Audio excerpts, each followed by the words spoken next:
Namaskar and welcome back to another episode of Candid with Candidate. In today's episode, I'm joined by Rajan Paudel, a PhD candidate in plant pathology at North Carolina State University, US. One word to describe your PhD right now. Sweet dream. We work with the living organism, and that experimental plant may not work. Everything was flooded, everything was gone. How do you personally deal with failed experiments or the negative results? Accept that and then look forward for the next season. Human doctor बन्न खोजेको केही भएन plant doctor भए पनि त शिक्षा नि भन्ने पनि भयो होइन त्यो अस्ति जेनजी प्रोटेस्ट पछि सबै झन्डाहरू भाइ बहिनीहरूले जलाएको देखाएको थियो नि त अनि त्यो स्टुडेन्ट पोलिटिक्स चाहिँ अब जस्तै इन्डै जस्तो भयो होइन पोखली हावा क्याम्पसमा चाहिँ कर्मचारीहरूको चाहिँ झन्डा अझै छ अरे you did your BSc in agriculture at IAS and later written as assistant professor. So, what was IAS like for you as a student there? It was wonderful. Yeah, it's a 4 year vacation. I wouldn't say completely a vacation, but it's a very good place to be. You should be very much loyal to your research ethics. It's always better to graduate with no papers than paper in the wrong journal. There was a case where a research paper was published, but the advisor of that project, they didn't even know. Beyond That's a their crime. knowledge, there were the name of the co-authors who did not even had any contribution with that. That's not Yeah. the right way we do science. Like in our undergrad, we study like around 40 plus subjects, but I think there is not a single subject like research ethics and writing kind of thing. I think today, looking at this scenario, I think we need that subject in our undergrad. Exactly. That's a very high time that our universities should include that subject. How do you think politics at IAS affects teaching quality and the student motivation? It's a heavy question. अहिले आएर लाग्छ कि कस्तो nonsense रिजनमा pre schedule क्लासहरू postpone गरियो अथवा cancel गरियो. Based on our like syllabus we have, do you think we teach microbiology and pathology more for exam than for understanding? How would you describe the academic culture of IAS today? Maybe in terms of politics? जुन एकाडेमियामा जुन एउटा kind of little bit politics जुन छ त्यसले कहीँ न कहीँ हामीलाई चाहिँ अलिकति पछाडि पारिरहेछ जस्तो लाग्छ मलाई. My advice for the new fresh undergraduate would be do not get into the rat race of publishing the papers. Do not try fabricating the data or manipulating the data. That's a very serious crime. Yeah, that's not science. Yeah, Manipulation is not science.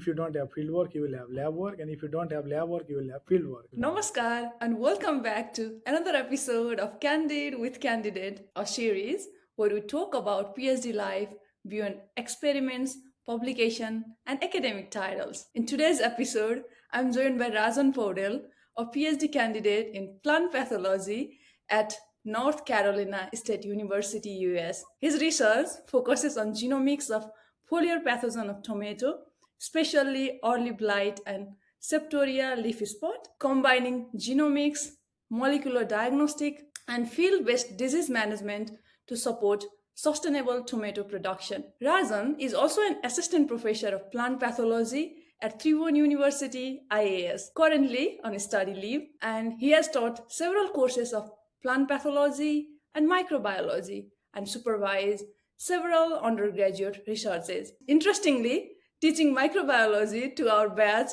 was his first experience as an assistant professor. He also happened to be my undergraduate co-supervisor during my UPA project in plant pathology. From IAS student to IAS assistant professor and now being a PhD student abroad, Rajan has seen academia from almost every angle. Today, we are talking about PhD life, teaching, research ethics, IAS realities, and how a student can do research the right way. This is Candid with Candidates, Unfiltered PhD Life. And now, let's get into it. Welcome to the channel, Rajan sir. It's really nice to have you here. Thank you very much, Divya. It's so interesting. I feel so happy today to be in front of you, to be one of the guests in your channel, and I have been following your channel, and you are doing a great job, Divya. Thank you so much, sir, and it's really nice to have you here. So, for the people meeting you for the very first time, who is Rajan Paudel beyond degrees, publications, and the job titles? Okay, that's a good question. Rajan Paudel means my name is Rajan Paudel, of course. I think we can talk in Nepali too, right? Yeah, Yes, yeah, yes, yeah. right. मेरो नाम चाहिँ राजन पौडेल हो हैन. मेरो घर नेपालमा सैना मैना छ, Ramapur colony भन्ने ठाउँमा हो र मैले मेरो स्कुलिङ त्यहीँबाट गरेँ। त्यहीँ आफ्नो घर नजिकैको स्कुलबाट सिद्धार्थ मेमोरियल एकाडेमी भन्ने स्कुलबाट स्कुलिङ गरेँ। एसएलसी त्यहाँबाट दिएँ। अनि त्यसपछि प्लस टू चाहिँ मैले बुटोल तिलोत्तमा क्याम्पसबाट प्लस टू गरेँ, बायोलोजी मेजर। अनि त्यसपछि चाहिँ मेरो ब्याचलर अन्डर ग्रेजुएट चाहिँ त्यो बेलाको त्रिभुवन युनिभर्सिटी अन्तर्गतको institute of agriculture and animal signs Rampur campus, अहिले चाहिँ एएफयु भयो। ब्याचलर चाहिँ त्यहाँबाट गरेँ, तर हाम्रो ब्याचलर चाहिँ अलिकति फरकको थियो। 2 years we did our first year and second year in Poglia campus, where currently I am faculty there. And for third year and fourth year, we have to go to Rampur campus to finish our degree. So it's like kind of a mixture of both Poglia campus and Rampur campus. त्यसरी मेरो ब्याचलरमा मेरो elective, त्यो बेलामा elective थियो, अहिले चाहिँ छैन जस्तो लाग्छ मलाई। इलेक्टिभ चाहिँ प्लान्ट प्याथोलोजी नै थियो। त्यसपछि फेरि मास्टर्स गर्न म Indian embassy scholarship I was fortunate enough to get that scholarship. त्यो स्कलरसिपको नाम चाहिँ Nepal aid fund scholarship scheme भन्ने थियो, सायद अहिले पनि छ। अनि I was fortunate enough to get that scholarship होइन। अनि त्यसपछि चाहिँ एउटा इन्टरनेसनल अर्गनाइजेसन हेफर इन्टरनेसनल भन्नेमा प्रोग्राम अफिसरको रूपमा काम गरेँ।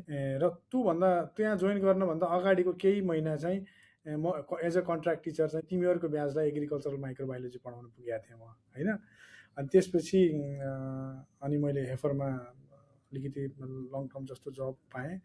अनि हेफरमा काम गर्दा गर्दै अनि त्यसपछि 2016को डिसेम्बर ताका होला सायद, अनि म चाहिँ as a faculty assistant professor चाहिँ Tribhuvan university institute of agriculture and animal साइन्समा प्लान्ट प्याथोलोजी डिपार्टमेन्टमा as a assistant professor hire भएँ।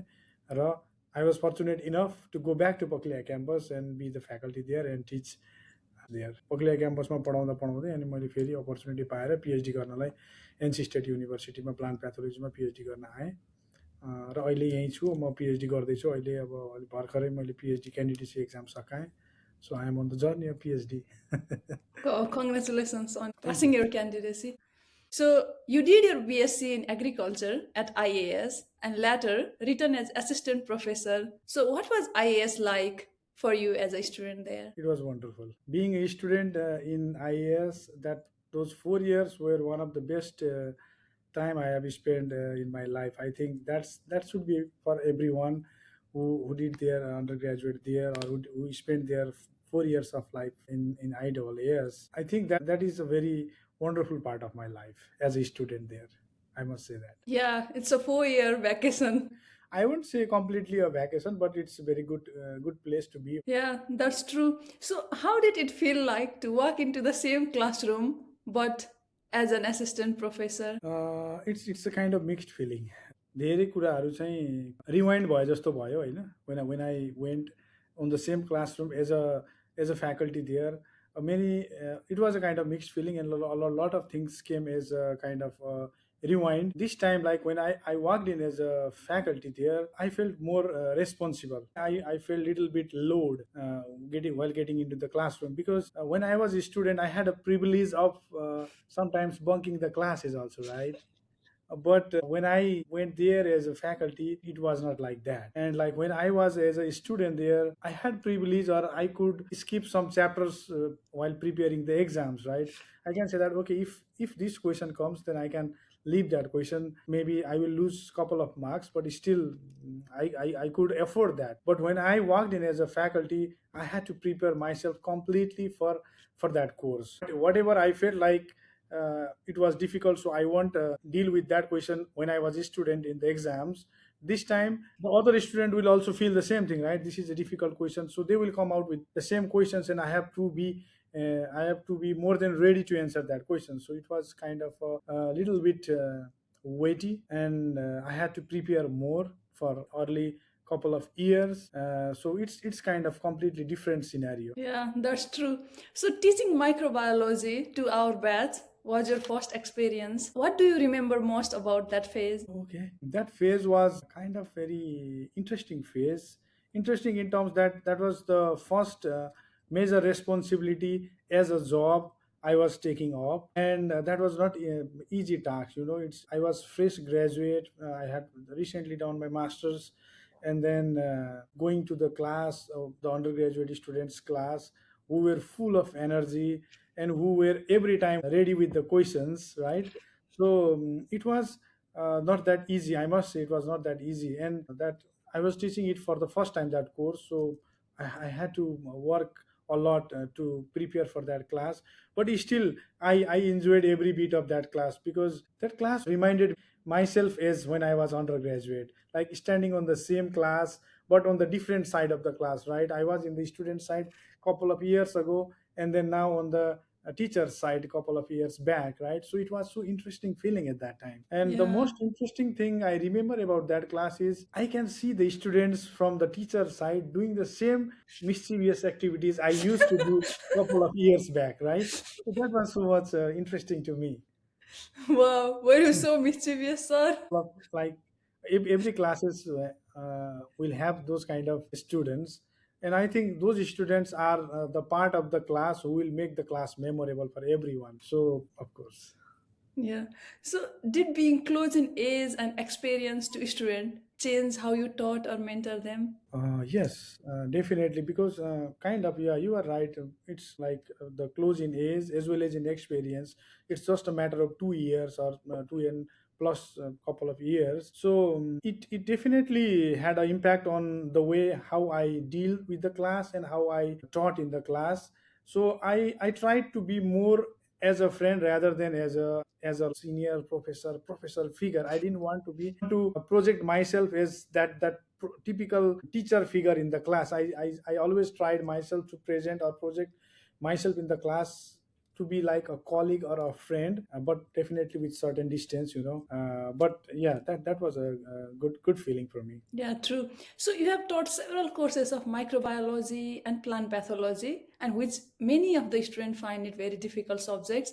So, Mhm. what do students usually struggle with most in these subjects? Yes, compared to other subjects, like students are kind of always scared with plant pathology. I don't know why. I believe every other subjects in BSc agriculture's BSc agriculture course are equally important, as well as they do have the same equal weightage.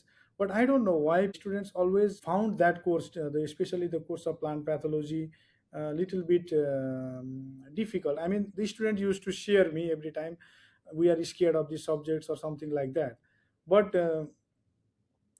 maybe because there are a lot of microorganisms or pathogens to memorize, or as well as to like their scientific names, genus, species, even the families and their classification. So maybe that was a kind of intimidating thing for the students. But once they start working on it and once they start conceptualizing the contents in the course, I don't think that was like a big issue. It shouldn't be a big issue, I believe so. True. So, how do you try to make students curious about pathogen instead of just scared of them? That's a very good question. मैले जहिले पनि plant प्याथोलोजीको class लिँदाखेरि चाहिँ सकेसम्म त्यो त्यो कन्टेन्टलाई चाहिँ मैले सकेसम्म चाहिँ आफ्नो हाम्रो घरकै खेतबारी अथवा हाम्रै ओभरअल लोकल क्रपिङ सिस्टममा हुने डिजिजहरूको एक्जाम्पल दिएर, मेबी सर्टेन स्याम्पल्सहरू क्लासमा लिएर गएर होइन, र सकेसम्म फिगरहरू बढी देखाएर होइन, किनभने सिम्टम्स सम्झिन सबै अब भाइरल डिजिज अथवा फङ्गल डिजिज, ब्याक्टेरियल डिजिजको कहिलेकाहीँ एउटै खालको सिम्टम्स पढ्दाखेरि देखिन सक्छ, तर एक्ज्याक्ट फिल्डमा चाहिँ केही फरक हुनसक्छ होइन। अनि त्यो केसमा चाहिँ मैले सधैँ what I tried is to bring those real case scenario into the class, and then trying to relate that with the course content so that it would stay in their mind longer or in a good way. Wow, that's nice effort. And so, based on our like syllabus we have, do you think we teach microbiology and pathology more for exam than for understanding? Yes, that's a serious issue you have brought out here. Before I came to US, I had a different feeling about the course content or the way we used to teach. And after I came here and I started my journey as a student again in my graduate course, I changed the way I used to think, right? किनभने तिमीले भने जस्तो हाम्रो overall प्याथोलोजीको plant प्याथोलोजीको मात्रै नभएर अरू सबै विषयको पनि हाम्रो ओभरअल गोल चाहिँ के हुन्छ त भन्दा एक्जाममा मार्क्स धेरै ल्याउने भन्ने हुन्छ। त्यसको लागि चाहिँ हामीले अब स्टुडेन्ट्सहरूले पनि सर्टकट अथवा कन्साइज चिजहरू खोज्ने होइन, छिटो छिटो चाहिँ त्यसलाई एक्जाममा कसरी पेपरमा राख्न सकिन्छ भन्ने खालको मेटेरियलहरू खोज्ने, अनि त्यो स्टुडेन्टहरूले खोजेको कुराले कतिपय केसमा हामीलाई पनि त्यहीतिर ड्राइभ गर्ने भएको भएर हामीले सकेसम्म छोटो नोट्सहरू अब दिन्थ्यो जस्तो लाग्यो मलाई। तर अहिले यहाँ आएर चाहिँ मलाई अलिकति फिल भएको कुरा चाहिँ हामीले त्यसलाई अझ अझ बेटर, मैले त्यो गरेको कुरा चाहिँ इट वाज नट इफेक्टिभ भनेको होइन, किनभने त्यसरी नै पढेर अहिले कति थुप्रै विद्यार्थीहरू I can see in every most of the universities, ag universities in the US, I can see our students graduating from, who graduated from Tribhuvan University, IAAS, or even AFU, or in the PU also, होइन। अब यहीँ म पढ्ने डिपार्टमेन्टमै पनि कति धेरैजना नेपालीहरू नेपाली भाइ बहिनीहरू हुनुहुन्छ होइन। त्यसले गर्दाखेरि त्यो तरिका पूर्ण रूपमा गलत हो पनि भन्दिनँ मैले, तर त्यसलाई अझै बेटर बनाउन सकिने रुम्सहरू रहेछ, जुन चाहिँ अहिले म यहाँ आएर चाहिँ अलिकति आफूलाई रियलाइज भयो। त्यसलाई चाहिँ अझै बेटर वेबाट अझै इफेक्टिभ तरिकाले पढाउन सकिँदो रहेछ भन्ने चाहिँ फिल भयो मलाई त्यो चाहिँ। Oh, that's true.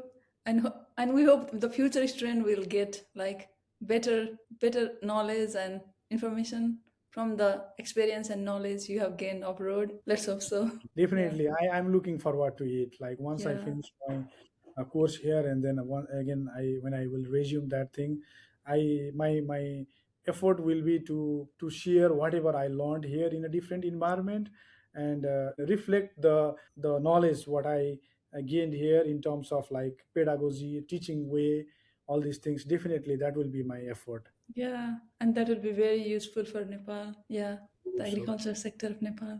Yeah. I think so.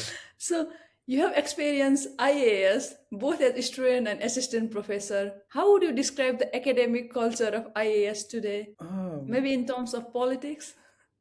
Yeah, that is what I I didn't wanted to talk much about, but still you have brought this topic, so I think it's worthy to talk a little bit or give a short sight on that too. अब यसमा दुईटा कुरा छ दिव्या, मैले बुझे अनुसार होइन, हाम्रो कल्चर चाहिँ एकदमै हामी मेबी हामी होस्टेलमा बस्ने भएर पनि होला होइन, हाम्रो आइडब्ल्युएस अथवा एएफयुको एग्रिकल्चरल एजुकेसन अलिक बढी होस्टेलमा बस्ने भएको भएर नि होला, एउटा कोहेसिभनेस चाहिँ एकदमै बढी छ होइन। त्यो चाहिँ एकदमै राम्रो कुरा हो, किनभने म त्यहाँ पढ्दै गर्दाखेरि मभन्दा 4-5 वर्ष अगाडिको सिनियर दाइ दिदीहरूसँगको सम्बन्ध प्लस मभन्दा 3-4 ब्याच तलको भाइ बहिनीहरूको सम्बन्ध अझै पनि स्टिल इट्स इन्ट्याक्ट होइन। अहिले पनि टचमा भइन्छ, अप्ठ्यारो पर्दा के गर्दा अब सहयोग माग्ने कुराहरूदेखि लिएर इभन यो बाहिरको भनौँ न अरू युनिभर्सिटीहरूमा चाहिँ अब स्टुडेन्ट ओपनिङ होइन, एसिस्टेन्टसिपको कुराहरूको नलेज इन्फर्मेसन सेयरिङको कुराहरूमा एकदमै हेल्पफुल छ। त्यसमा चाहिँ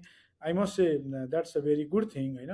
तर अपार्ट फ्रम द्याट तिमीले भने जस्तो हाम्रो जुन स्टुडेन्ट पोलिटिक्स होइन, हाम्रो जुन विद्यार्थी राजनीति भनिन्छ, त्यो चाहिँ अलिकति अहिले त मैले सुनेअनुसार एकदमै म धेरै एक्साइटेड पनि भएँ त्यो न्युज सुनेर कि थुप्रै क्याम्पसहरूमा स्टुडेन्टहरूको जुन पोलिटिकल अर्गनाइजेसन्सहरू डिजल्भ भए होइन।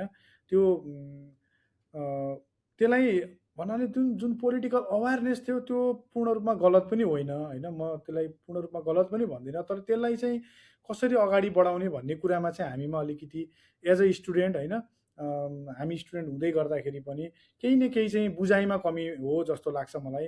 तर त्यो पास आउट भएर निस्किसकेर जब हामी रियल वर्ल्डमा आउँछौँ, after we leave the IWS hostel environment, फेरि त्यो चाहिँ अनि आफैलाई त्यो नगरे भए नि हुन्थ्यो होला, त्यस्तो खालको पोलिटिक्स अथवा काइन्ड अफ अनहेल्दी कम्पिटिसन नगरे भए नि हुन्थ्यो होला भन्ने सायद सबैलाई फिल हुन्छ होइन, हुन्छ जस्तो लाग्छ मलाई होइन। त्यो कुराले गर्दाखेरि चाहिँ अलिकति तिमीले भने जस्तो हाम्रो ओभरअल जुन आइएएसको बसाइ अथवा आइएएसको जुन लर्निङ जुन ड्युरेसन छ त्यसमा केही सर्टेन बिटर मोमेन्ट्सहरू चाहिँ पोलिटिक्सले पनि ल्याउँछ होला र ल्याएको पनि थियो जस्तो लाग्छ मलाई होइन। त्यही भएर अहिले चाहिँ मलाई खुसी पनि लाग्यो होइन त्यो सबै देख्दाखेरि। अब यो not only in the side of students होइन, यो कर्मचारी शिक्षक ओभरअल हाम्रो जुन समग्र जुन एकाडेमियामा जुन एउटा kind of little bit politics जुन छ त्यसले कहीँ न कहीँ हामीलाई चाहिँ अलिकति पछाडि पारिरहेछ जस्तो लाग्छ मलाई। जुन चाहिँ नहुनुपर्ने हो होइन। मलाई आशा छ आगामी दिनहरूमा पक्कै पनि यसमा सुधार आउने छ जस्तो लाग्छ मलाई होइन। हजुर सर, मैले चाहिँ त्यो अस्ति जेनजी प्रोटेस्ट पछि सबै झन्डाहरू भाइ बहिनीहरूले जलाएको देखाएको थिएँ नि त। अनि उम्, त्यो स्टुडेन्ट पोलिटिक्स चाहिँ अब जस्तै इन्डे जस्तो भयो होइन, पोख्लिहावा क्याम्पसमा चाहिँ। तर अँ, फेरि मैले एउटा मिटिङमा सहभागी हुन पाएको थिएँ क्या अस्ति, आइएएसकै। अनि त्यहाँनिर चाहिँ मैले थाहा पाएँ कि कर्मचारीहरूको चाहिँ झन्डा अझै छ अरे। अनि त्यसले चाहिँ फेरि दुःखी बनायो क्या, कर्मचारीहरूको चाहिँ किन छ भनेर। अनि ओभरअल हाम्रो चाहिँ त्यही देशमा त, यही विश्वविद्यालय छ है। अब त्यसलाई आशा गरौँ त्यो हराउँदै भविष्यमा जान्छ चाँडै र अथवा त्यसलाई। पूर्ण रूपमा हराउने भन्दा पनि त्यसका राम्रा चिजहरू चाहिँ रहिरहनेछन् होइन। त्यसका नराम्रा नकारात्मक पक्षहरू हराउन्, तर त्यसले जुन स्टुडेन्टहरूमा ल्याउने जुन एउटा सोसियो पोलिटिकल अवेरनेस अथवा नलेज हुन्छ नि, त्यसलाई त्यो त्यो फेरि आफ्नो ठाउँमा त्यसको छुट्टै महत्त्व पनि छ फेरि। So, while we are discussing this, students and academic politics exist in most of the public university in Nepal, and this is the reality. So, Mm. how do you think politics at IAS affects teaching quality and the student motivation? It's a heavy question. Definitely, the political engagement inside the campuses will have a kind of negative impact on teaching learning process. I believe so because अब I remember होइन, हामी आफू विद्यार्थी हुँदाखेरि पनि कतिपय केसमा चाहिँ अहिले आएर लाग्छ कि कस्तो ननसेन्स रिजनमा प्रि स्केड्युल क्लासहरू पोस्टपोन गरियो अथवा क्यान्सल गरियो, एक्जामहरू त्यसपछि गएर क्विजेसहरू पोस्टपोन भयो। इभन म आफू एज अ फ्याकल्टी हुँदाखेरि पनि कतिपय केसमा चाहिँ अब न एकदमै लाई त्यही असर त, गर्यो होइन। त्यसले भनेको टाइममा एक्जाम चाहिँ त्यसले फरक पार्छ, एकदमै फरक पार्छ एकाडेमिक कुरामा। किनभने म अहिले यहाँ आएर अथवा मैले इभन इन्डियामा मास्टर्स गर्दाखेरि पनि सेमेस्टर सुरु हुने बेलामा चाहिँ सेमेस्टरको एकाडेमिक क्यालेन्डर आउँथ्यो होइन। जुन दिन एक्जाम दिने भन्यो त्यही दिनमा एक्जाम हुन्थ्यो, जुन दिन चाहिँ अब प्र्याक्टिकल एक्जाम भन्यो त्यही दिनमा प्र्याक्टिकल एक्जाम हुन्थ्यो, कहिले एक दिन तलमाथि भएन होइन। त्यही तर त, त्यो चाहिँ अलिकति मिसिङ छ होइन। त्यो त्यसमा चाहिँ अब यो ओभरअल हाम्रो भनौँ न आफ्नो आफ्नो ठाउँबाट फ्याकल्टी त्यत्तिकै जिम्मेवारी बोध गर्ने, स्टुडेन्ट्सहरूले आफ्नो ठाउँबाट त्यत्तिकै जिम्मेवारी बोध गर्ने, प्रशासनले त्यत्तिकै चाहिँ आफ्नो ठाउँबाट जिम्मेवारी बोध गरिदिने हो भने चाहिँ त्यो समस्याहरू आउँदैन होला जस्तो लाग्छ मलाई। त्यही त। मैले कोरियामा बस्दा अनि यहाँ अस्ट्रेलियामा पनि हरेक कुरा त्यही दिन हुन्छ क्या, हरेक वर्ष। जेसुकै होस्, हरेक लाइक हाम्रो नेसनल होलिडे जस्तै त्यो हुनुपर्ने कुरा पनि हरेक दिन एक्ज्याक्ट त्यही टाइममा हुन्छ। हामीले पनि त्यो गर्न सक्यौँ भने कति राम्रो हुन्थ्यो होला। त्यो भयो भने त्यही त, we should always be optimistic होइन। या को एकाडेमिक इन्भाइरोमेन्ट र अहिलेको एकाडेमिक इन्भाइरोमेन्टमा कति फरक पाउँछु भनेपछि hope there will be Yeah, changes. let's be hopeful. There is always hope. So now, after wrapping these things about politics and everything, let's talk something interesting and let's move to talking about plant pathology and your PhD journey. Wow. So you went on to complete your MSc in plant pathology from India, graduating with a university first rank, and now you are pursuing a PhD in the US. When did you know exactly plant pathology was your field? Initially, when I finished my plus two, agriculture and plant pathology was not in my radar somewhere. I was aspiring for medicine. Uh, Same. I worked completely for 1 year for my MBBS entrance, but it's not everybody's story. I mean, सबैको एकदम थोरै थियो Kota. Unfortunately, I couldn't get into that, and then after it the agriculture came as kind of a secondary option at that time. But now I realize, okay, that was a best decision I did when I joined agriculture. Then I think the first course of plant pathology we studied was on semester fifth semester. It was introductory plant pathology. I remember, I think that course was taught by Punya Pandey sir. And much of you guys don't know him. He's now in Yeah, we Canada. don't know. या पुण्य सरले पढाउनु भयो हामीलाई। र सरको पढाउने एउटा चाहिँ शैली होइन, सरले चाहिँ अब सेयर गर्नुहुन्थ्यो प्लान्ट प्याथोलोजीको रिसेन्ट डेभलपमेन्टहरू क्लासमा जहिले पनि। त्यस्तै गरेर अर्को हाम्रो गोपाल बहादुर केसी सरले पढाउनु भयो। सरहरूले पढाउँदाखेरि जुन एउटा चाहिँ जुन वेबाट पढाउनु भयो होइन, अनि त्यसपछि प्लान्ट प्याथोलोजीको स्कोप अथवा त्यसले हाम्रो सोसाइटीमा अथवा एग्रिकल्चर कम्युनिटी एग कम्युनिटीमा पार्न सक्ने बुझ्दै गएँ। अनि त्यसपछि I felt like okay, plant pathology is a good subject to follow for making my career भन्ने फिल भयो। एन्ड एउटा पोइन्टमा त मैले के सोचेँ अब ह्युमन डक्टर बन्न खोजेको केही भएन, प्लान्ट डक्टर भए पनि त ठिक छ नि भन्ने पनि भयो होइन। So I think Wow. Like fifth सेमिस्टरबाट चाहिँ म प्लान्ट प्याथोलोजी प्रति अलिक बढी झुकाव भयो मेरो। त्यसले नै मलाई इलेक्टिभ लिन चाहिँ मलाई मोटिभेट गर्यो। अनि त्यो इलेक्टिभ भइसकेपछि अझ बढी अलिकति स्पेसलाइज एउटा फिल्ड पनि बन्यो। अनि त्यसपछि लगातार चाहिँ अनि म प्लान्ट प्याथोलोजीतिर अगाडि बढ्दै आएँ। Wow, that's so inspiring. So, what was the biggest academic shift you felt moving from Nepal to India and to the US? I didn't feel a lot of that much shift in case of Nepal and India. होइन? There was not much difference in terms of syllabus, the teaching learning process. It was not so much different. त्यस्तो धेरै फरक थिएन होइन India र नेपालमा। The only thing I already mentioned to you previously about the difference for me was the strict academic calendar following up in India. That was too much like very in a good way. I like that होइन shift in to case shift भयो होइन। rather than that there was not much shift in like teaching learning culture in India and in Nepal. It was kind of similar thing. And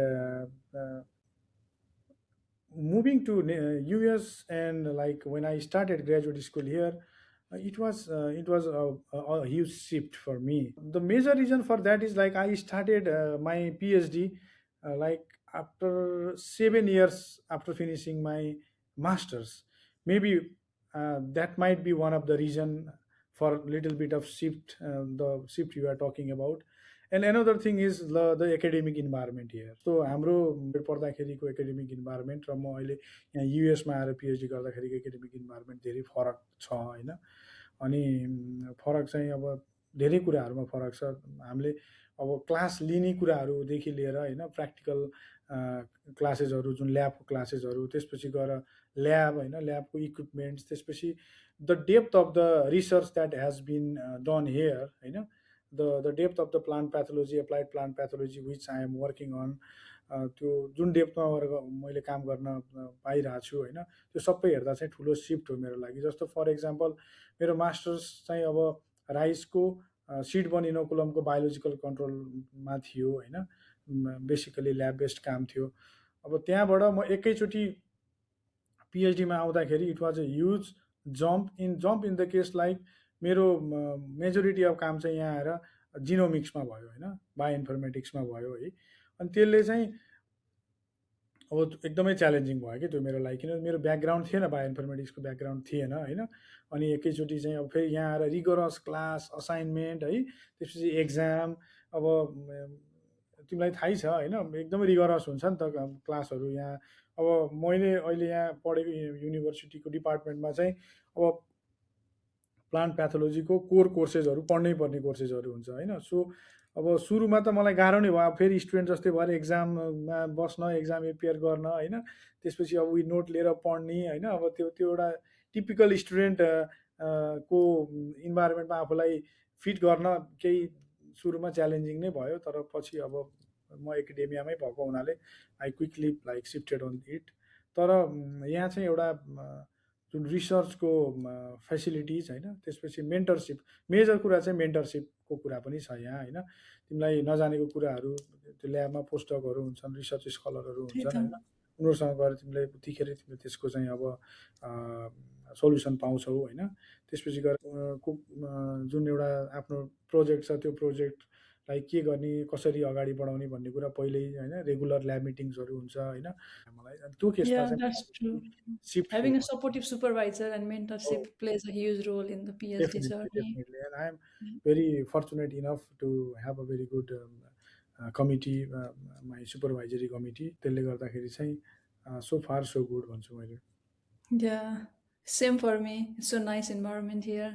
I have हो। supporting supervisors. Yeah. So now let's talk about the real thing, your PhD research, and explain it to us like we are not scientists. So your PhD focuses on genomics of foliar pathogen of tomato, especially early blight and Septoria leaf spot. For someone outside agriculture, why should they care about tomato disease? The short answer is we should care about tomato disease because tomato is a very essential culinary object. from morning to evening, right? From breakfast to the dinner. So definitely tomato is important, होइन? I mean फेरि tomato मात्रै important भन्न खोजेको चाहिँ होइन, तर एकदमै important क्रपहरू मध्येमा टोमेटो पर्छ र प्लस यसको इकोनोमिक इम्प्याक्ट, होइन, यसको overall market, global tomato market, जुन टोमेटो प्रोडक्सन मार्केट छ त्यो पनि ठुलो छ, होइन। अब त्यसपछि अब टोमेटोको प्रोडक्सनलाई धेरै कुराहरूले असर गर्छ, होइन। तिम्रो चाहिँ अब सोइलदेखि लिएर क्लाइमेटिक कुराहरू हुन्छ, सबै कुराहरूले असर गर्छ, बायोटिक अबायोटिक फ्याक्टर्सहरू। त्यसमध्येको बायोटिक फ्याक्टर्समा चाहिँ इन्सेक्ट पेस्ट र डिजिज, अथवा पेस्ट जुन छ, इन्सेक्ट र डिजिजहरू ठुलो एउटा चाहिँ रोल छ त्यो टोमेटो प्रोडक्सनको डिटर्मिनेसनमा, होइन। अनि अब जस्तो यो अर्ली ब्लाइट र सेप्टोरिया लिफ स्पट, होइन। अर्ली ब्लाइट चाहिँ एकदमै कमन डिजिज हो, होइन। नेपालीमा चाहिँ यसलाई अगौटे डडुवा भन्छ, होइन। Motorella. अल्टरनेरिया लिनारी भन्ने प्याथोजनले लगाउँछ, होइन। त्यसपछि सेप्टोरिया लिफ स्पट भन्ने अर्को, त्यो पनि फोलियर डिजिज नै हो, होइन। In case of early blight, it's common in both organic as well as conventional tomato production system, होइन। It's a big problem. But in case of if you talk about septoria leaf spot, this is more problematic in case of organic tomato production system, किनभने Septoria अलि kind of अलि Wick प्याथोजन भने just जहाँ चाहिँ regular बेसिसमा chemical फन्जिसाइड्स, त्यसमा Septoria outbreak चाहिँ अलि कमै छ। तर जहाँ अर्ग्यानिक प्रोडक्सन सिस्टम छ, जुन अहिलेको एकदमै बढ्दो ट्रेन्ड छ अर्ग्यानिक टोमेटो प्रोडक्सन सिस्टम, होइन, अथवा अर्ग्यानिक भेजिटेबल अथवा अर्ग्यानिक क्रपिङ सिस्टम, त्यसमा चाहिँ जहाँ धेरै अब भनौँ न केमिकल फन्जिसाइड्सहरू युज हुँदैन, त्यस्तो केसमा चाहिँ यो सेप्टोरिया लिफ स्पट भन्ने एउटा फोलियर डिजिज हो, पातमा लाग्ने एउटा डिजिज हो। It's pretty much serious, come around 50-70% yield लससम्म हुन्छ यदि क्लाइमेट फेभरेबल भयो भने हो। त्यस्तो केसमा चाहिँ यो दुईवटा डिजिजहरू एउटा सिग्निफिकेन्ट प्रोडक्सन च्यालेन्जेसको रूपमा यहाँ युएसमा चाहिँ कन्सिडर गरिँदो रहेछ, होइन। अनि मेरो प्रोजेक्ट चाहिँ अर्ग्यानिक टोमेटो प्रोजेक्ट अन्तर्गत को प्रोजेक्ट भएको हुनाले अनि यो सेप्टोरिया र यो अर्ली ब्लाइटमा चाहिँ मेरो काम चाहिँ त्यसमा छ। र इन सर्ट मेरो काम भनेको चाहिँ अब यो दुईवटा डिजिजहरूको बारेमा अलि डेप्थमा स्टडी गर्ने र त्यसलाई चाहिँ how can we translate it into the field based management solutions. Management of disease. So there are several methods to manage the disease in the field condition. So how does genomics in particular change the way we manage plant disease?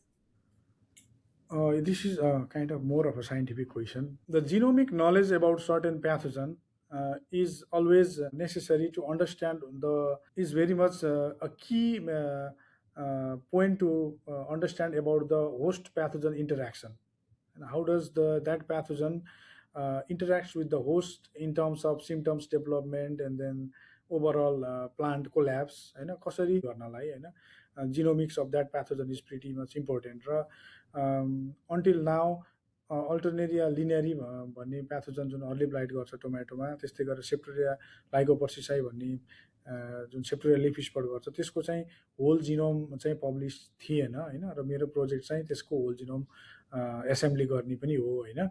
अनि so I believe this can be a very good resource in studying the host pathogen interaction as well as to understand the pathogenicity factors of the pathogen and derive some meaningful management options by studying those host pathogen interaction component. Wow, sounds exciting and interesting. I hope you get the result that you are Yeah, after. yeah, I think Yeah. so. Yeah, we have made a lot of progress on this project so far. Yeah. I'm waiting to read some exciting papers soon. Yeah, I think one of my chapter is already published about early blight. I have read that one. Yeah. And the next one I have recently submitted to one of the journal couple of days ago, and I'm working on another manuscript at this moment. Okay, I hope the reviewer too is kind to you. So yeah, what does a typical PhD day look like for you? I see them in two ways. One, during the summer when we have extensive field work, and then another is like when we don't have the field work, right? During summer यहाँ यहाँ चाहिँ समरमा चाहिँ field वर्कहरू धेरै हुन्छ होइन अनि त्यो बेलामा चाहिँ it's tough and I must it's tough you wake up early in the morning get your breakfast, pack your lunch, and then head towards the field.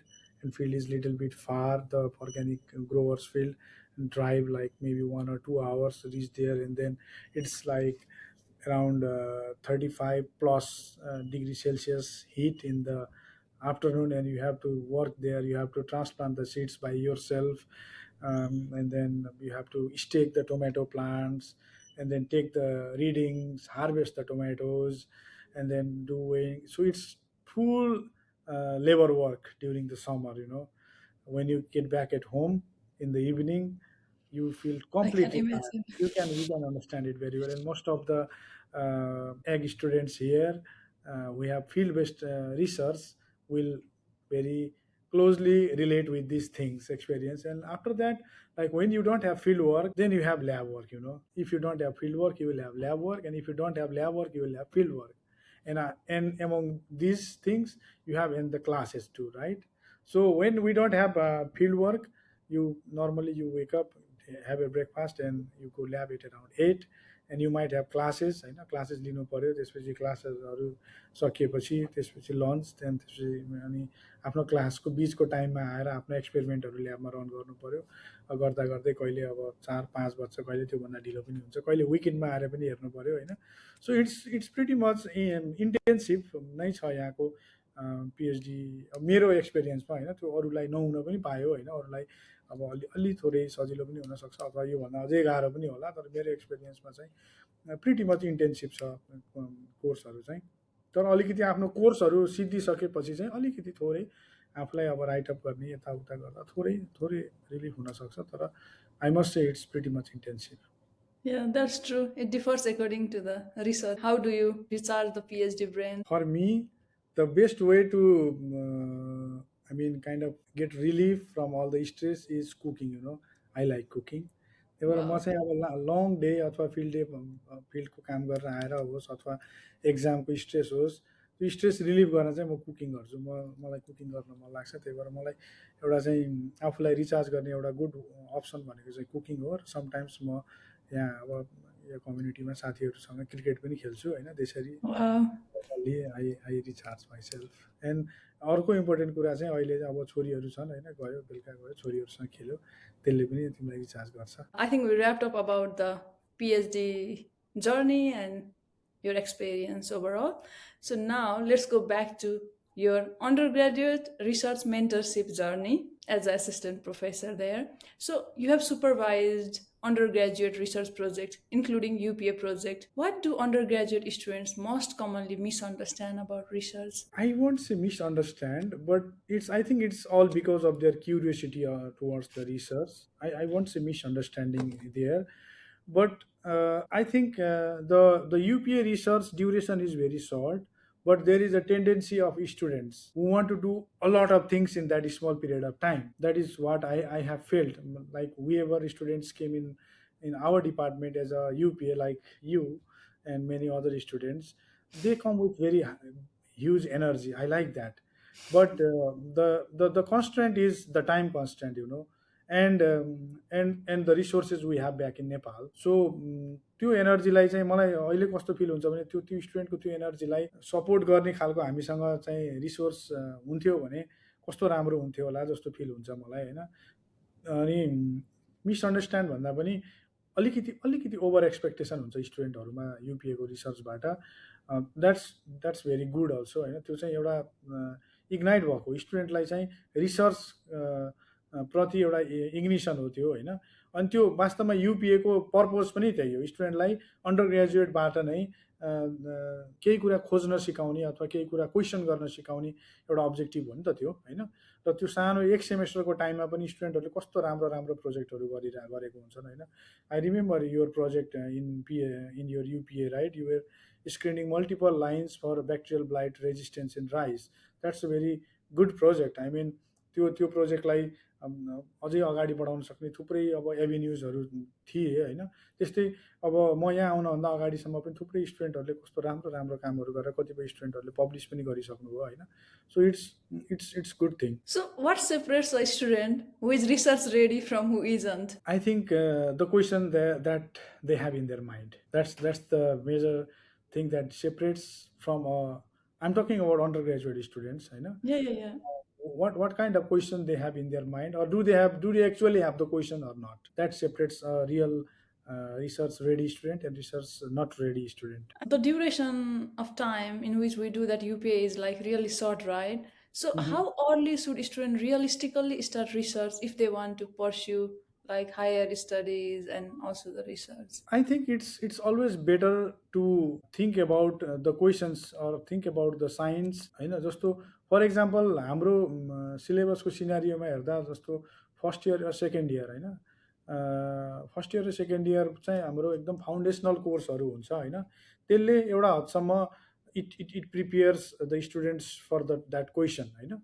त्यही भएर जुन अहिले युपिएहरू छ हाम्रो उसमा होइन, अथवा कतिपय अरू युनिभर्सिटीहरूमा चाहिँ इन्टर्नसिप छ, त्यहाँ पनि Mm. विद्यार्थीहरूले राम्रो राम्रो रिसर्च गरेको पाउँछु मैले होइन। अब एक्ज्याक्टली फिल्ड बेस्ड रिसर्चहरू गरिरहेको हुन्छन्, रियल त्यहाँको प्रब्लम बेस्ड रिसर्चहरू गरिरहेको हुन्छन्। त्यही भएर मेबी लाइक थर्ड इयरदेखि चाहिँ मलाई लाग्छ students should start thinking about or student should start asking questions why how भन्ने क्वेसन्सहरू आस्क गर्न सुरु गर्नुपर्छ।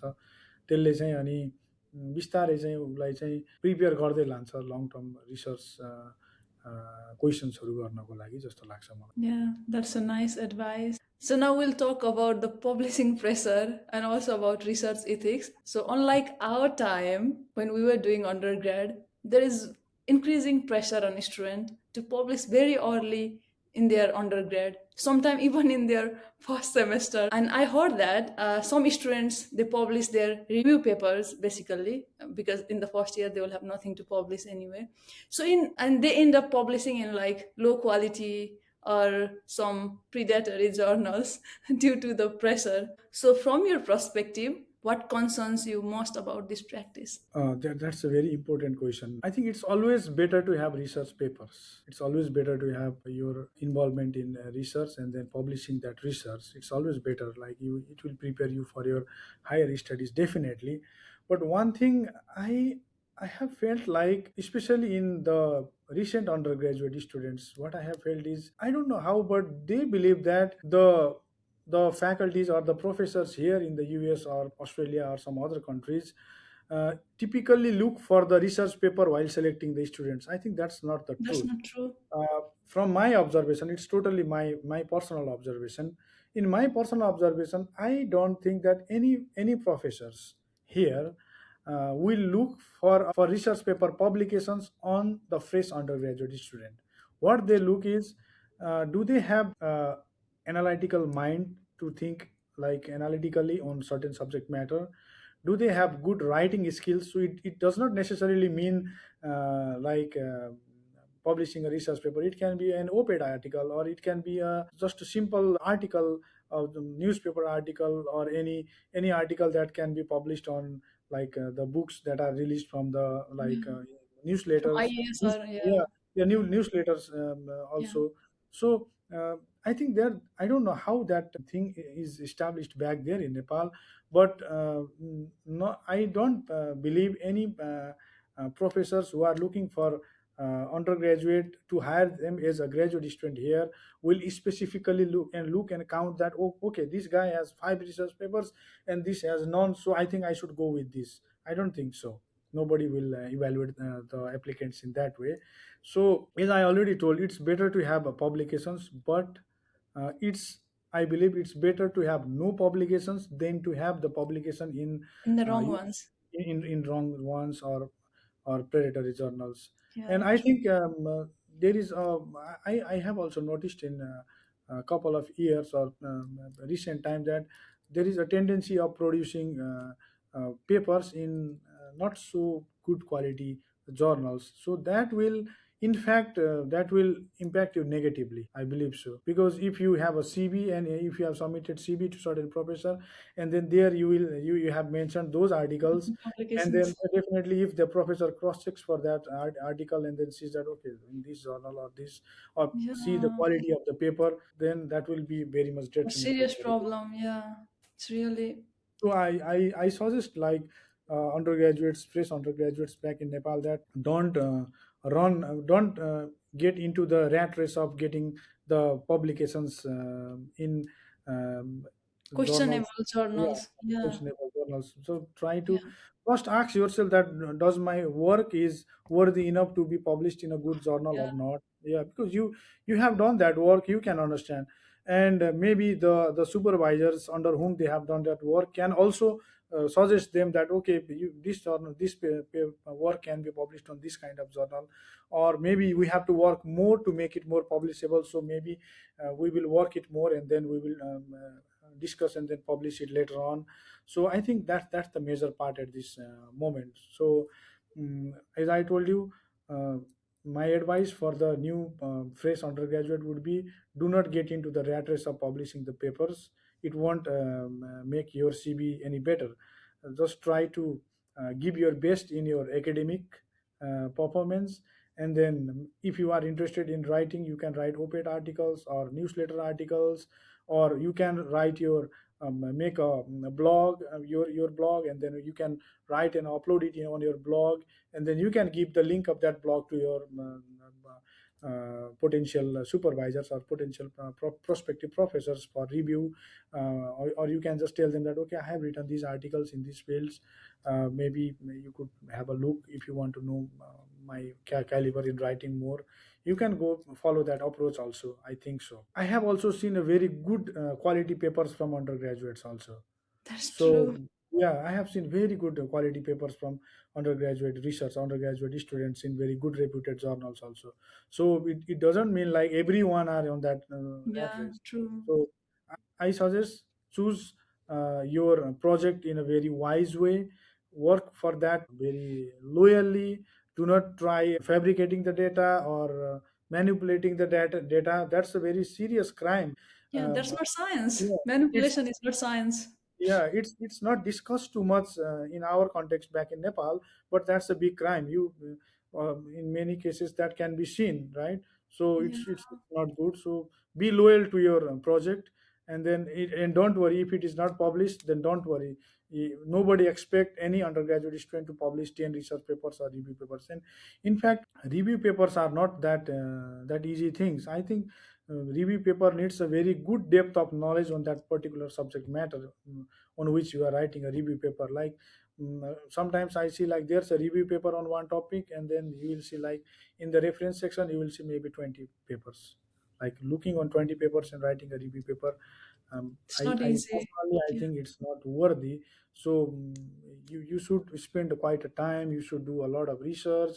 You should go to the depth of the literature. Then only you can craft a very good literature review or review paper. So mm maybe students should think more about it. And my advice for the students would be on this side. Yeah, that's true. And like in our undergrad, we study like around 40 plus subjects. But I think there is not a single subject like research ethics and writing kind of thing. I think today, looking at this scenario, I think we need that subject in our undergrad. Exactly.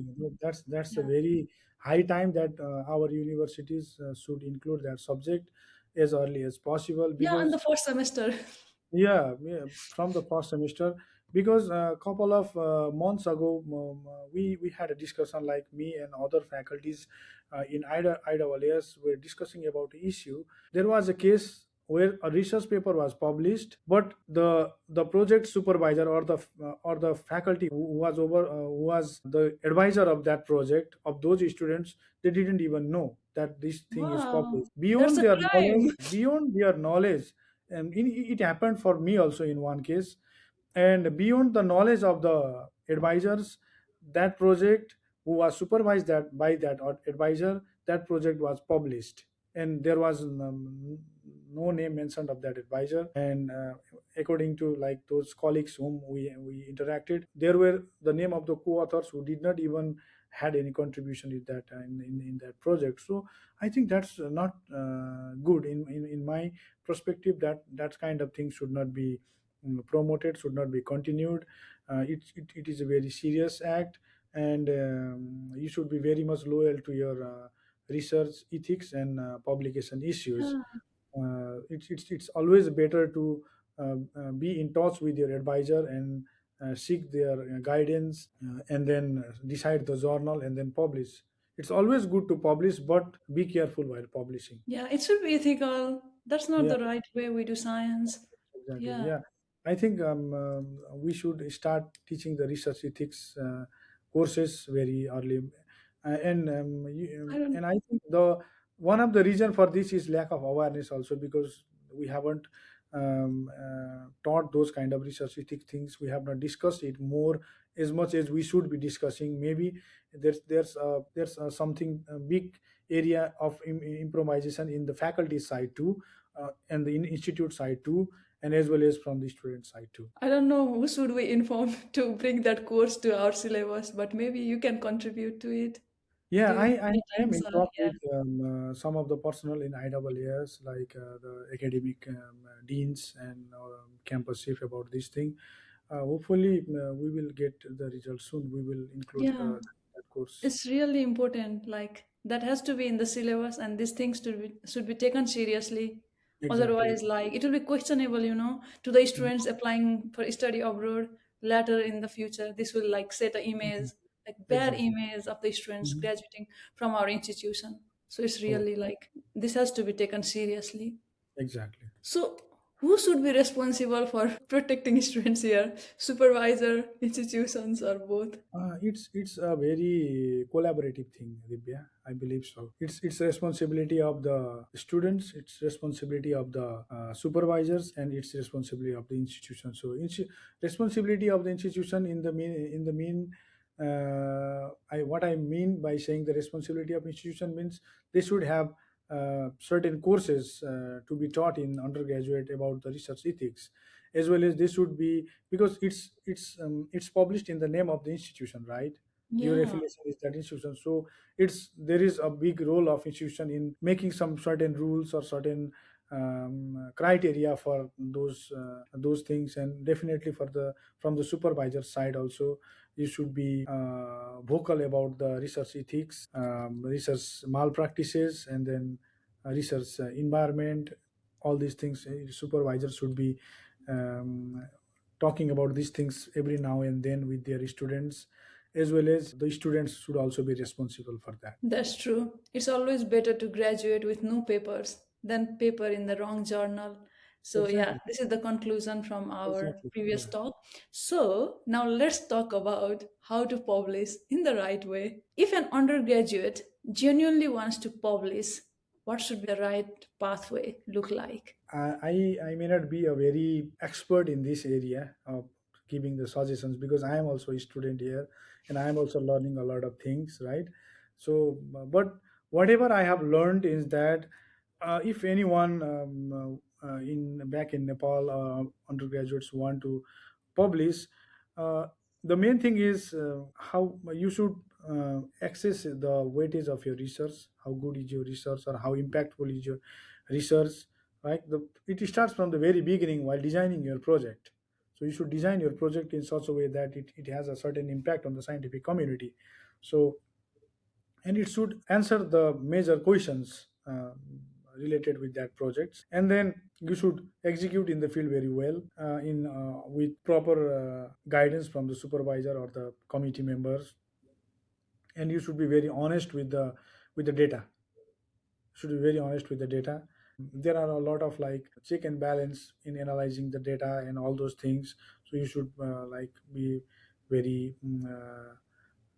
very descriptive in presenting your data, and then choose the right journals. And publishing from Nepal is not that easy, because very many good journals always charge very high publication cost, and it's very expensive there. So, like, there are multiple journals in Nepal which are been published by like our institute also has one journal of IAAS, AFU has, PU has, like they and I think the Horticulture Society Journal, Plant Breeding Society Journal, I think they don't charge much money. So it's always better to target for those society journals as well as the what do you say, the Institutions or not? institutional journals. And there are many other journals also which provide a lot of discount on APC, article processing charge from the underdeveloped countries or developing countries. So we can also make advantage of that. Or what we can do is maybe we can make a collaborative project with the people from other countries and then publish it in a collaborative way. So I would say like always uh, go for publishing in those journals which has a very good peer review standards. If you Transparent. they are Yeah. transparent and then very good standards of peer review, then that will make a very good meaning of publishing a research paper. Yeah. So how can a student identify the predatory or questionable journals? I am also not that much expert in doing that, but I think you can Google. yeah, Yeah. maybe you can Google, or like maybe you can see their like editorial committee as well as like there are Also, the and duration, I think the duration of review also helps, I think. review the in which system they are indexed, are they indexed or not. Yeah, Scopus And then, index or yeah, something. yeah, Yeah. and then like their impact factor, all these things, I think by looking on these factors we can identify the good journals. Yeah, that's true. And you also mentioned one of your student published without telling you. So, what conversation must always happen before submitting a paper? I mean, in most of the journals, in every co-authors will get the email, right, about the submission. But sometimes I don't know. There are a couple of incidents I have faced that without any emails, it was already published, and So, I think uh, another good one. maybe. And personally, I was not that much convinced in publishing that paper, but somehow that paper got published. So there can be those incidences.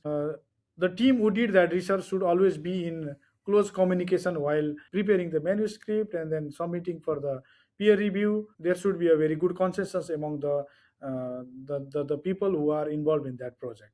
I believe that. Yeah, that's true. So now we'll talk about the study abroad and research abroad journey, and I think that can be useful to the people looking for like studying abroad. So many IAS students they dream of studying and researching abroad. From your journey from Nepal to India to US, what matters most, and what mistake do students commonly make when applying abroad? The thing that matters most is your definitely your CV, right? Your potentiality, your depth of knowledge in that certain subject matter. So what I realized, you should do a little bit of research before sending an email to the prospective supervisor. Many times I have felt like people have the tendency of sending a generic email, same kind of email to everyone, right? So That I is think yeah, I think that's not a good practice. You should like, at least if you are applying to X professor, then you should do a little bit of research about what kind of work he is doing in his field, and then does that really matches with your previous experience. Or it is always advantageous to choose the faculty who has the similar kind of work you have done previously, right? So alignment. Yeah. yeah, alignment, that is one of the major thing. And then do little bit of research on that faculty's research program.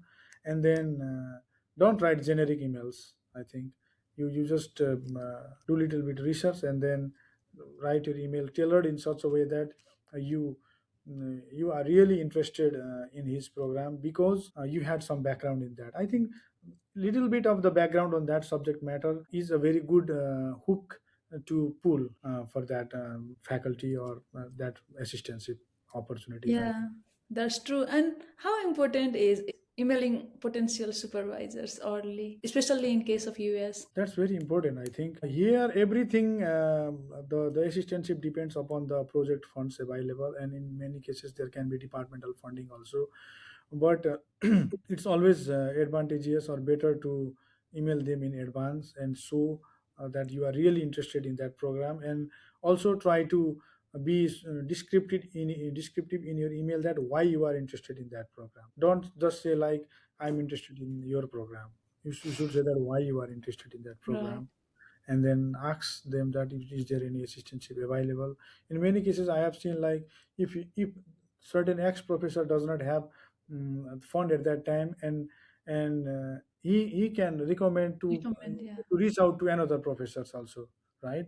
So it's always better to like start prepare yourself, like because there are many factors for applying in US, right? You have to do TOEFL in many cases, even GRE also. So you should start preparing for those, and in the meantime you should start writing emails to the professors also. But my suggestion would be do little bit of preliminary research on the subject matter of that professor whom you are going to email in advance. Yeah, that's a great advice. So, what skills should students start building during their undergrad if they really want to pursue research internationally? They should not think only about passing the exams in the undergraduate, like in BSc. In many cases our tendency is just to go and pass the exam, right? So you try to make build up the concept of that subject where in which you want to make your career. You try to build up a substantial amount of knowledge in that subject area, and then follow the science of that topic, right? What is being done currently at this present condition, how the science on that subject area is moving, what are the recent advantages. So study about that, understand about that, and I think that's the major thing. And then definitely like getting on hands-on experience with the experiments, doing experiments like maybe DNA extraction, RNA extraction, PCR. Whenever possible, there can be certain opportunities of doing internship in NARC or in Narc, yeah, I did other there. Yeah. institutions where they might have done molecular works. If you are interested in those, right, then it's always better to do some kind of internship or develop a good understanding of that those techniques when you are doing your UPA research or something like that. So, you started your PhD after already being an assistant professor. How did that shift in identity affect you mentally, going from guiding a student to being a student again? It was a little bit new experience for me, I must say, I must admit.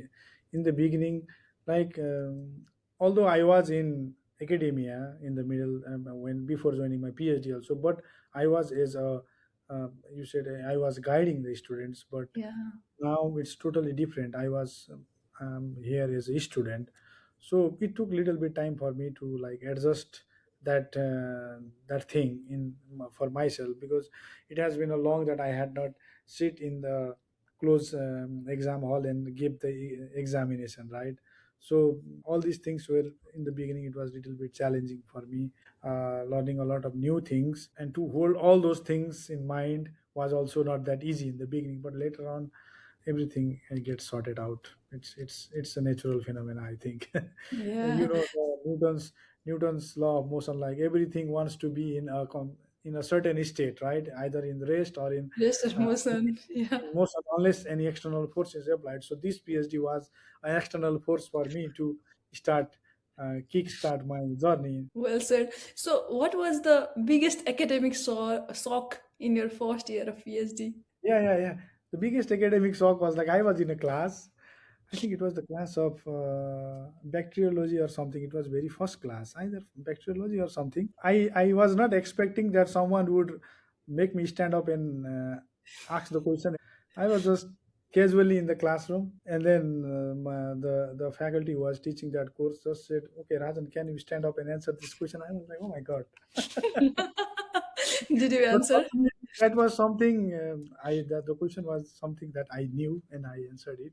But that was kind of a little bit shock for me on the very first day. Yeah. So, did you ever feel imposter syndrome, especially being in top research university in the US? I think everybody feels that. Everybody, every time. True. Until now, I feel like that. At one moment of a time when the experiments don't work out very well, the result don't come out the way you wanted, and there are approaching deadlines, and you don't have that much caliber to deal with those problems, and you want you are not in access with the support system very quickly whenever needed, definitely you will be feeling the imposter symptoms, and that True. happens. Every PhD A student lot of feels this. every I think every PhD student feel that, and I think those are the things that will motivate you to dig deeper, and I mean stretch yourself to your limits, so True. that's normal, Yeah. I think. Yeah, you mentioned a bit earlier, but how different is supervision culture in US compared to Nepal? I think it depends on person to person, and like what kind of supervisor team do you have. For me, I was very fortunate enough and lucky, and interestingly, I have two co-advisors. One is the US professor, and the other one is a Nepali. Wow. Yeah. So one of my supervisors is Dr. Frank Lowe's. He's a very renowned plant pathologist, and the other one is Dr. Tika Bahadur Adhikari, and he Wow. was once the faculty in TU IAS. He was a very well-known faculty of plant pathology in TU IAS long time ago, and I was Wow. fortunate enough to be supervised by both of them. So in one way, I must say that I had a privilege to speak out my situation very comfortably with Dr. Tika Adhikari, and he understood me very well. And Dr. Frank, my another advisor, he is also very supportive. So mentoring wise and supervision wise, I think I'm very much comfortable, and I have got a chance to learn a lot of things from them, not only academic but also professionally. They are in very peak professional stage right now, and I have learned a lot about them, and how you should be supervising the students, how you should deal with the situation of the students. I have learned a lot. So I must say the supervision culture is different from what I in Nepal, and here it's different. Both of them have their own beauty. Importance. Yeah, Yeah, and value. Yeah. beauty. Yeah. Yeah, true. So, looking back, what skill do you think you had before starting the PhD, and which one did you actually have to learn from the scratch? Based on my background, I had like kind of a good field-based plant pathology experience, conventional plant pathology, field plant pathology, but I was not too much onto the kind of, you say, applied plant pathology and bioinformatics, genomics. So that was what like I am learning now, and in a very good sense I'm doing. I mean, I am taking all those experience with me very well, and I think that will help me in making my knowledge of plant pathology broader than before. Right.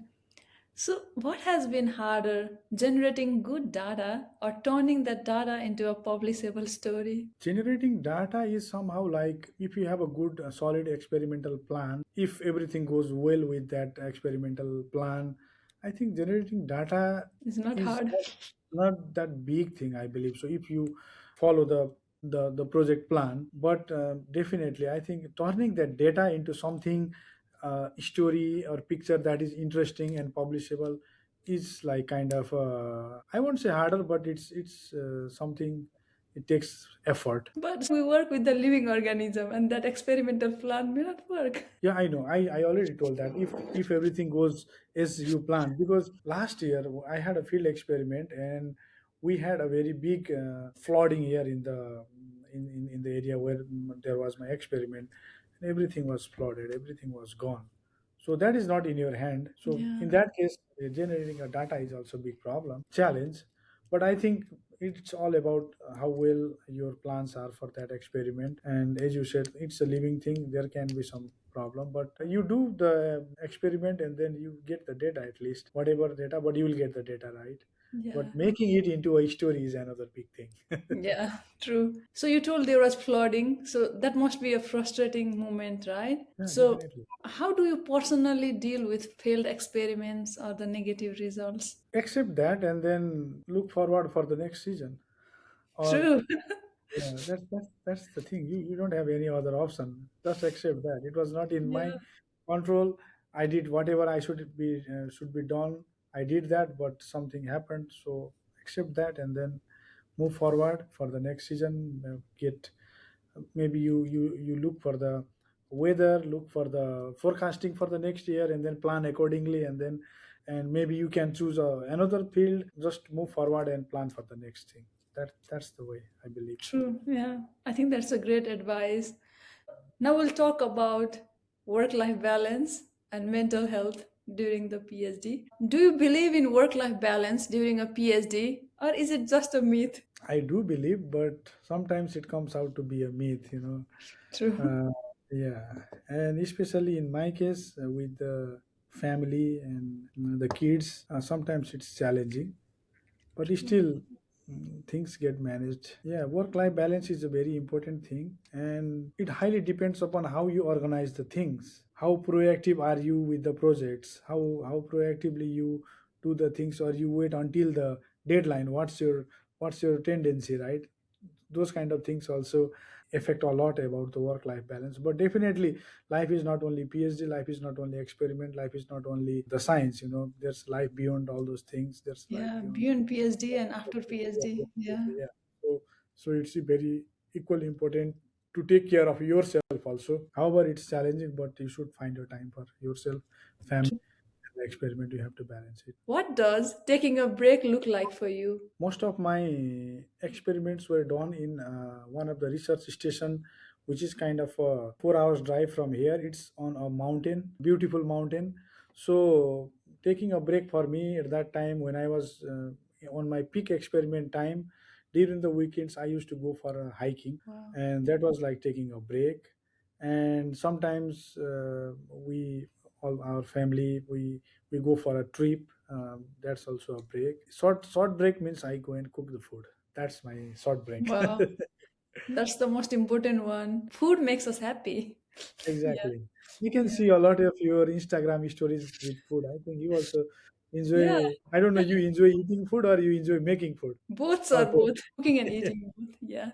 Have there been any moments when you question continuing the PhD? Yes, there has been. In the beginning, like maybe first or on second year, multiple times I have questioned myself, like, should I be continuing this or not? Because of like failed experiment, and then limited knowledge on bioinformatic background, and my project being on genomics area. I was like, where am I? Is it really like worth it taking all this stress, or should I think something else? Multiple times I had that feeling. Time goes on and you will start like thinking it in a different way and work for that to make it better. And how about you? Have you felt some ever like that, like have you questioned continuing your PhD until now? No, when you mentioned it's second year thing, so I felt like it's a second year thing, like we question. I'm also in my second year now and I could relate to that. Maybe, but I hope that doesn't come to you. I was questioning a few months ago, but now I feel okay. Okay, that's good. Yeah. So, during when that thought come to your mind, what helped you push through those phases? Oh my god. Actually, like the desire of completing the PhD, like I decided to start my PhD after 7 years after doing my master's. So it took quite a time to make my mind ready for that PhD, and that I think that desire, like, okay, I should get a PhD. It's the time. So that thing in my mind was something which was pushing me for moving through those questions, I think. Wow. And the Dr. Rajan title is waiting for you at the other end. I think so. Yeah. Yeah. So, so while doing PhD, how important is family, lab mates, friends, and mentor? How important are all these people? Very important. Like these are the support systems in your all ups and downs every times. If you don't have the support from the family, if you don't have the support from the lab mates, friends, and especially from the mentors, the PhD could be a chaos. I can't imagine not only mine, anybody's PhD without the support of the friends, family, mentor, and the lab mates. That's true. The support system is very important, and yeah, they are the ultimate motivation for our research, like going forward. Are you more productive in lab, office, or at home? I think I am more productive in lab. At home, definitely not. Home is for fun, no need Yeah, productivity. that's so fun. Yeah. I have Yeah, accepted that completely. yeah, but not always. We need to bring the lab work and writing stuffs at home also Yeah, but sometimes. I try to minimize as much as possible because it's not easy with those kids opening laptop and working. It's difficult. Yeah, true. And also they need your time. Yeah, definitely. That's Yeah. why I try to like work minimum in the home. Maybe some in many cases I come in in the late evening to work if I have to work a lot. Yeah. So now let's make this a very interesting one by Okay. switching into our very famous rapid fire round. Oh, okay. So let's get into it. The first question is microbiology or plant pathology? Definitely plant pathology. Lab work or field work? Field work. I enjoy being in the field. Wow. Genomics or classical pathology? I think classical plant pathology. Teaching or learning, which is harder? Teaching is harder. Quality papers or many papers? Definitely quality papers. Publishing fast or publishing right? Of course, publishing right. IAS student or IAS assistant professor, which is tougher role? Tougher. IS assistant professor is tougher role. Of course. But if I have to choose IS student or IS assistant professor, I would definitely choose IS student. Peer review, helpful or painful? Helpful. It's helpful. One word to describe your PhD right now. Sweet dream. Okay, complete this sentence. Good research culture starts with Good lab and good lab mates. what keeps you motivated on tough academic days? A dream of myself, my family, to achieve something in life. That's the major thing. So, if an IAS undergraduate student is watching this episode right now, what is one thing you want them to remember? I want them to remember those 4 beautiful years in IAS, the hostel life, and your friends in the IAS, and all the good memories in the IAS. If Dr. Rajan is watching this episode, what do you hope he remembers about this phase of life? I hope to remember that yeah, PhD is definitely a difficult journey, but it's worth it. That's what I would like to like remember. So this brings us to the end of this episode. Thank you so much, Rajan sir, for joining us today and accepting this invitation amidst your busy PhD schedule. Do you have any final thoughts at the end of this episode? Thank you very much, Divya, for having me in your this episode. You are doing a great job. I hope you will continue doing this and making all these kind of informative things. Apart from your busy PhD schedule, is not easy task, and you are doing very good. And I believe your contents are very much helpful in giving more information about the aspiring undergraduates in Nepal. And I really enjoyed this time with you. Thank you very much, Divya. And thank you so much, sir. You and Anju ma'am were my undergraduate UPS supervisor, and also you guys were the real motivation for me to choose this plant pathology as my field of study. I thank both of you, and yeah, and maybe I can do the next episode with Anju ma'am. I'm hoping that. And to everyone watching this episode, if this conversation made you think a little deeper about PhD life, research ethics, or your own academic journey, then we have done our job. This was Candid with Candidates. See you all soon again in the next one. Thank you. Dhanyavad. Namaskar. Thank you.